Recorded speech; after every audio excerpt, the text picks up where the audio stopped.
Hello everyone. इस video में मैं डिस्कस करूँगी प्लांट टिश्यूज़ के बारे में। प्लांट टिश्यूज़ दो तरीके के होते हैं, meristematic tissue and permanent tissue. सबसे पहले हम देखते हैं मेरिस्टेमेटिक टिश्यू। मेरिस्टेमेटिक टिश्यू जो होता है वो ग्रोइंग टिश्यू होता है। इसे समझने के लिए हमें एक एक्टिविटी करनी है, एक्टिविटी 6.1। इस एक्टिविटी में हमें 2 ग्लास जार्स लेने हैं और उन्हें वाटर से फिल कर देना है। उसके बाद हमें 2 अनियन बल्ब्स लेने हैं और एक एक अनियन बल्ब हम दोनों जार्स पर रख देंगे। ऑब्ज़र्व हमें करना है रूट्स की ग्रोथ को। कुछ दिन के लिए हमें रूट्स की लेंथ को मेजर करना है डे 1, डे 2 और डे 3 पर। उसके बाद 4th डे पे जो जार 2 के ऊपर हमने अनियन बल्ब रखा है, उस अनियन बल्ब के रूट टिप्स को हम 1 सेंटीमीटर कट कर देंगे। उसके बाद हमें ऑब्ज़र्व करना है दोनों ही जार्स में जो लेंथ है रूट टिप्स की वो किस तरीके की है। हमें ये ऑब्ज़र्वेशन 5 डेज़ के लिए करनी है और उसके बाद जो भी ऑब्ज़र्वेशंस आएंगी वो आप इस टेबल में लिख सकते हैं। इस एक्टिविटी को करने के बाद हमें कुछ क्वेश्चंस के आंसर्स फाइंड आउट करने हैं। हमें ये देखना है जो दोनों ही अनियंस हैं उनकी जो रूट्स हैं वो कितनी लॉन्गर हैं और क्यों हैं। कट करने के बाद भी क्या कॉन्टिन्यूसली रूट टिप्स ग्रो कर रही हैं। जार 2 में जब हमने रूट टिप को कट किया है तो ग्रोथ क्यों रुकी है। ग्रोथ इसलिए रुकी है क्योंकि जो रूट टिप थी वहाँ पर मेरिस्टेमेटिक टिश्यू प्रेजेंट था, जिसकी वजह से ग्रोथ हो रही थी। जो प्लांट की ग्रोथ होती है वो कुछ सर्टेन स्पेसिफिक रीजन्स में ही होती है। ऐसा इसलिए होता है क्योंकि जो डिवाइडिंग टिश्यू है जिसे हम मेरिस्टेमेटिक टिश्यू बोलते हैं वो इन्हीं पॉइंट्स पर लोकेटेड होता है। मेरिस्टेमेटिक टिश्यू को क्लासिफाई किया गया है as apical, lateral and intercalary meristem. और ये जो क्लासिफिकेशन है ये किस पे बेस्ड है? ये बेस्ड है उन रीजन्स पे जहाँ पर मेरिस्टेमेटिक टिश्यू हमें मिलता है। जो नए सेल्स मेरिस्टम से प्रोड्यूस होते हैं वो इनिशियली मेरिस्टम जैसे ही होते हैं, लेकिन जैसे जैसे वो ग्रो करते हैं और मैच्योर करते हैं तो उनके कैरेक्टरिस्टिक्स धीरे धीरे चेंज हो जाते हैं और वो डिफ्रेंशिएट हो जाते हैं as components of other tissues. तो 3 तरीके के मेरिस्टेमेटिक टिश्यू हमें यहाँ देखने हैं, apical meristem, intercalary meristem and lateral meristem. Apical meristem को सबसे पहले हम देख लेते हैं। एपिकल मेरिस्टम हमें ग्रोइंग टिप्स पर मिलता है। वो टिप्स स्टेम्स की भी हो सकती हैं और रूट्स की भी हो सकती हैं। और एपिकल मेरिस्टम इंक्रीज़ करता है स्टेम और रूट की लेंथ को। जो गर्थ होती है स्टेम की या रूट की, गर्थ का मतलब जो मोटाई है तने की, उसको बढ़ाने के लिए जो टिश्यू प्रेजेंट होता है वो होता है लेटरल मेरिस्टम। लेटरल का मतलब कौन सा होता है? किनारे वाला। तो लेटरल टिश्यू की वजह से क्या हो रहा है, जो गर्थ है स्टेम या रूट की वो इंक्रीज़ होती है। फिर आता है इंटरकैलरी मेरिस्टम। इंटरकैलरी मेरिस्टम जो है वो नोड्स के पास प्रेजेंट होता है। नोड्स क्या होती हैं?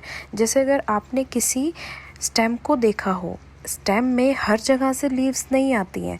एक जगह पर एक नोड सी होगी, वहाँ से एक लीफ आएगी, उसके बाद थोड़े गैप के बाद दूसरी लीफ होगी। तो ये जो डिस्टेंस होगा 2 लीफ के बीच में, यहाँ पर प्रेजेंट होता है इंटरकैलरी मेरिस्टम। और इंटरकैलरी मेरिस्टम का काम क्या होता है? जो 2 नोड्स हैं उनके बीच के डिस्टेंस को इंक्रीज़ करना, वहाँ की लेंथ को इंक्रीज़ करना।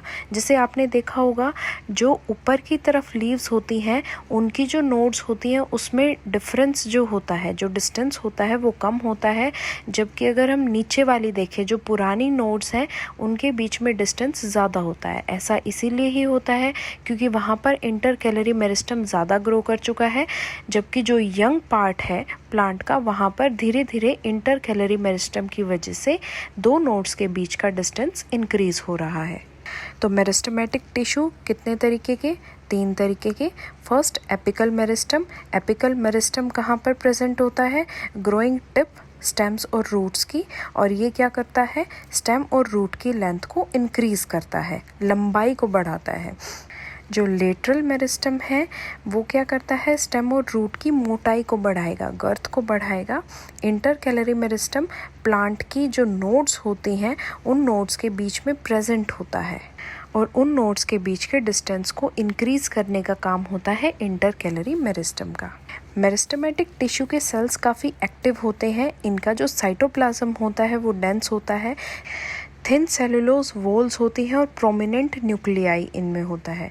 वैक्यूल्स इनमें नहीं होती हैं, दे लैक वैक्यूल्स। क्या आप बता सकते हो कि इनमें वैक्यूल्स क्यों नहीं होती? आपने देखा होगा जो वैक्यूल्स का फंक्शन सेल वाले चैप्टर में पढ़ा है, वहाँ पर वैक्यूल्स का फंक्शन क्या था? वैक्यूल्स में सेल सैप होता है जो टर्जिडिटी और रिजिडिटी सेल को प्रोवाइड करता है, क्योंकि मेरिस्टेमेटिक टिश्यू का काम है कॉन्टिन्यूसली डिवाइड करना, जिसके लिए इन्हें डेंस साइटोप्लाज्म और थिन वॉल्स की ज़रूरत होती है। वैक्यूल्स सेल डिवीजन में हिंड्रेंस क्रिएट करती हैं। हमें पता है, हमने पिछले चैप्टर में जो सेल का चैप्टर हमने पढ़ा था, वहाँ पर हमें पता लगा था कि जो सेल सैप है, सेल सैप में stored sugar, amino acid, proteins, organic acid हमें मिलते हैं। तो जब मेरिस्टेमेटिक टिश्यू को कॉन्टिन्यूसली डिवाइड करना है तो उसे स्टोर्ड फॉर्म में न्यूट्रिएंट्स की ज़रूरत नहीं है। इसीलिए जो मेरिस्टेमेटिक टिश्यू के सेल्स हैं, they lack vacuoles. Meristematic tissue के बारे में हमने पढ़ लिया है। अब जो प्लांट टिश्यू की सेकंड टाइप है, दैट इज़ परमानेंट टिश्यू, उसके बारे में हमें पढ़ना है। What happens to the cells formed by meristematic tissue? जो मेरिस्टेमेटिक टिश्यू के सेल्स हैं, उनका क्या होता है? वो एक स्पेसिफिक रोल को टेकअप करते हैं और अपनी जो उनकी एबिलिटी है डिवाइड करने की, उसे वो लूज़ कर देते हैं। एज अ रिज़ल्ट क्या होगा? वो परमानेंट टिश्यू में कन्वर्ट हो जाएंगे। ये जो प्रोसेस होती है जिसमें ये सेल्स परमानेंट शेप, साइज और फंक्शन एक्वायर कर लेते हैं, इस प्रोसेस को हम बोलते हैं डिफरेंशिएशन। तो डिफरेंशिएशन की वजह से क्या हो रहा है? Various types of permanent tissues की डेवलपमेंट हो रही है। इसके बाद आती है एक्टिविटी 6.2। इस एक्टिविटी में हमें एक प्लांट की स्टेम लेनी है और इस स्टेम को हमें थिन स्लाइसेस और सेक्शंस में कट करना है। अब हमें एक स्लाइस लेनी है और उसे हम सेफ्रोनीन से स्टेन करेंगे। सेफ्रोनीन जो है वो पिंक कलर का सॉल्यूशन हमारे पास होता है, जिसे हम स्टेनिंग के लिए यूज़ करते हैं। अब ये जो कट सेक्शन है, इसे हम स्लाइड पर रखेंगे और ग्लिसरीन की एक ड्रॉप डाल देंगे। ग्लिसरीन की ड्रॉप हम क्यों डालते हैं? ताकि जो सेल्स हम ऑब्जर्व करने वाले हैं वो सेल्स ड्राई अप ना हो, हमें प्रोमिनेंटली जो भी पार्ट देखना है वो हम देख सकें।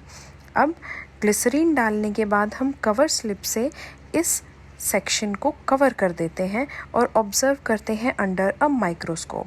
जो सेल्स की टाइप्स हैं वो हमें ऑब्जर्व करनी है और उनका अरेंजमेंट हमें देखना है।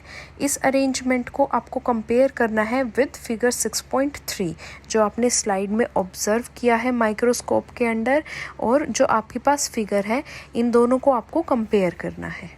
ऑब्जर्वेशंस की बेसिस पे अब हम कुछ क्वेश्चंस के आंसर्स दे सकते हैं। हमें ये बताना है कि ये जो सेल्स हैं, क्या इनका स्ट्रक्चर सिमिलर है, एक जैसा इनका स्ट्रक्चर है, कितने तरीके के वहाँ पर हमें सेल्स दिखाई दे रहे हैं। क्या आप कोई रीज़न सोच सकते हो कि क्यों हमें इतने तरीके के सेल्स वहाँ पर दिखे हैं? हम डिफरेंट प्लांट्स की जो रूट है उनके सेक्शंस लेकर के या उनके स्टेम के सेक्शंस लेकर के भी ये एक्टिविटी परफॉर्म कर सकते हैं। जब हमने ये एक्टिविटी की तो हमें अलग अलग तरीके के सेल्स दिखाई दिए। अब हमें ये देखना है कि ये जो सेल्स हैं वो किस तरीके का टिश्यू बना रहे हैं।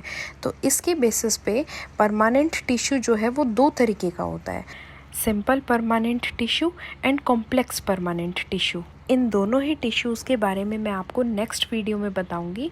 Until then, stay safe and keep studying. Thank you.